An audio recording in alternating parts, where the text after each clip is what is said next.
好，来继续来看台中大坑生态园区，即卖这个时节有真侪蝴蝶买叶。台中市观光旅游局邀请大家来看叶。蝴蝶飞伫咧花园内底，画面看起来真水。大坑生态园区，逐年这个时阵都能看到真侪蝴蝶。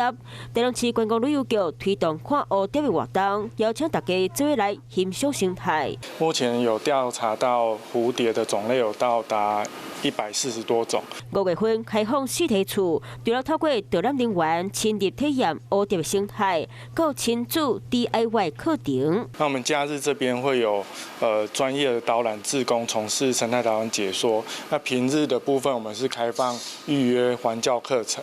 这几年有政府和保育协会拍拼，让大溪生态园区变更丰富，嘛鼓励大人囡仔较莫收集伫咧用3C 产品，加甲大自然交流，目睭较袂害气，嘛让学到生态保育的重要性。